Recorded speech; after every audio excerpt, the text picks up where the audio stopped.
Hi guys, it's Sonja-Leigh, and I am going to be discussing my miscarriages I've had in the past, and hopefully one of you finds this video and it can help you in some way, shape, or form with your loss. So I've been pregnant, let's see, I have 5 boys, and I've had 8 miscarriages, so I've been pregnant 13 times in my entire adult life. I had my first miscarriage in between two of my boys, Dylan, who is about to be 11, and then Logan, who is about to be 10 this year. It was on December 19th, 2009. I've had 2 miscarriages where I was further along, and then the others, one of them I was 5 weeks, and then the other one was 6 weeks, and then the 4 were like I got a positive test, and then a couple days later started bleeding. So when I got pregnant in between Dylan was 5 months old, and I ended up miscarrying at 5 weeks on December 19th, which is coincidentally the same day that I had my daughter, who was born sleeping, just 10 years later. So, after Dylan, I got pregnant with Logan a couple months later. And after Logan, in between him and my son Connor, who just turned 7, sorry, there were 2 chemical pregnancies, and those got a positive test, day or 2 later, started miscarrying. And I know that they were positive tests because I took the EPTs and they were blurring red, pink tests, so it wasn't like it was my head or a blue dye. I don't trust blue dye tests. So, it definitely, I was pregnant, felt pregnant, was pregnant. After Connor was when we had our first miscarriage, where we were almost out of the worrying. I found out at 13 weeks and 5 days that our baby was gone.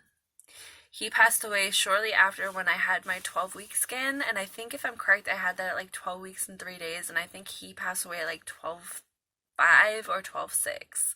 So he was almost 13 weeks along, or getting closer to it. With him, I had to have a DNC, and this is a really heartbreaking story because, one, it was my first time having to really experience this, but also what I went through.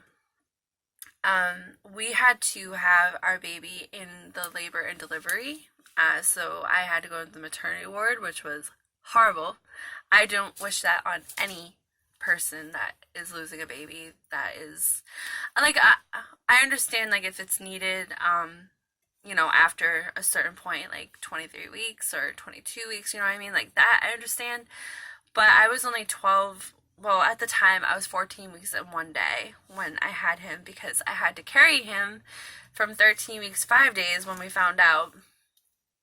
I found out at the doctor's office. I went for my first prenatal, and she was getting ready to do, she was trying to do the heartbeat. She couldn't find it, so she sent me to across the hall to have an ultrasound done.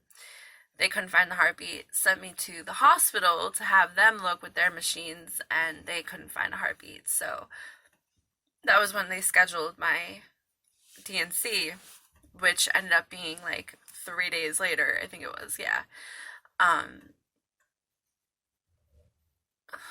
13, 6, 7, 14. Yeah, it was 4 days later. When they did it, I had to go into I think it was the C-section room, and whatnot, and then I ended up having complications where I coded. The guy tore my cervix, which took forever to heal, just to let you know. It wasn't something that was a month later. No, this was 3 months. I was still feeling stitches up there. We weren't trying at all after that. By the 3rd month after losing our son, which, by the way, this was really crappy. I was told that we were having a girl.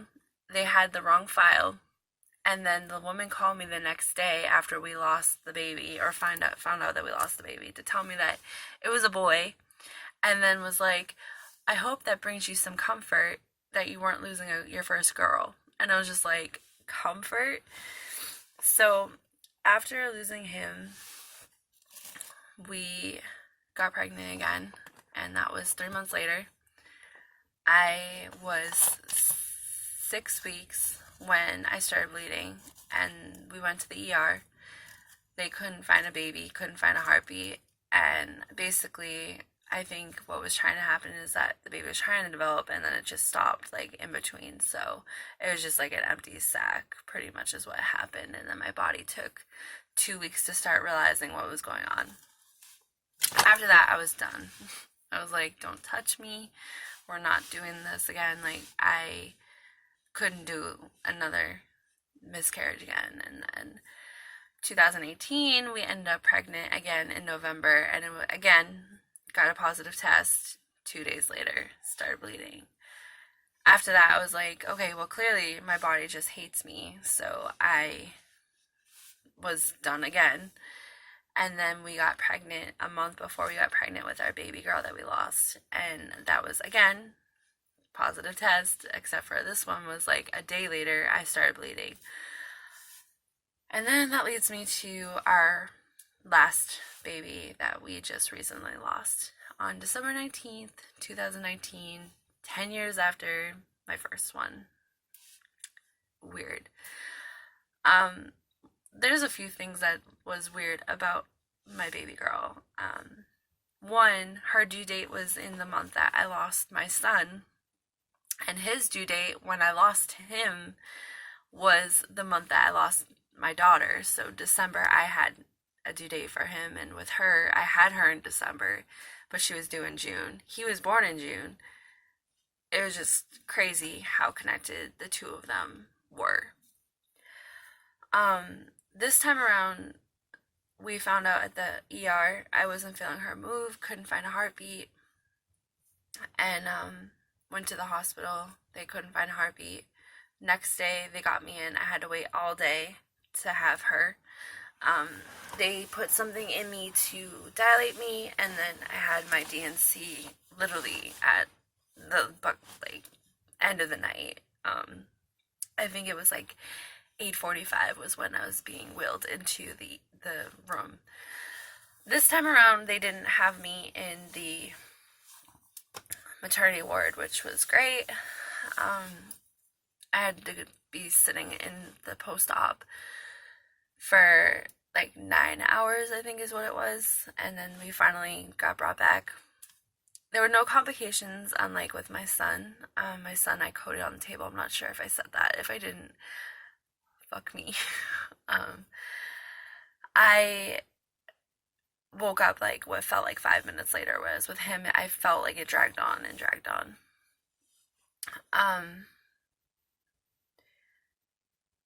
Let's see. The one thing that stunk about having her was they forgot to give me my, what is it called? My RhoGAM shot, because I'm a negative blood type. And I had to go to the maternity ward the next day. So, other than that, everything went great. But unfortunately, she passed away. I'm not sure if I said this. They estimated her to have passed, I think it was 14 weeks and 5 or 6 days, which actually makes sense because that was around the last time I felt her move. And then I had her at 16 weeks and 2 days. So, it was a little over a week when I found out that she was gone. Let's see. I think that's really it. It's not easy losing a baby, and it can feel really lonely. So it's important to have like a support system to get you through it. Me, I am pretty much doing this on my own. It is what it is. But what gets me by every day is that I get to see her earn and it's easier this time around, whereas with my son, we opted to have his body donated, or not donated, sorry, buried with all the other babies that had passed. If I had the money, I probably would have cremated him too, unlike, just like her. There was no option with her. I wanted her home with me because I learned after losing him that I regretted that decision of having him buried. That's pretty much it. If you guys have any questions, just ask me below. But that's all of my miscarriages, and it's crazy that there have been so many, and I'm so hopeful that, we'll figure out what's going on with me. But in the meantime, if you guys have anything that you want to know, just ask below. I'll see you guys. Bye.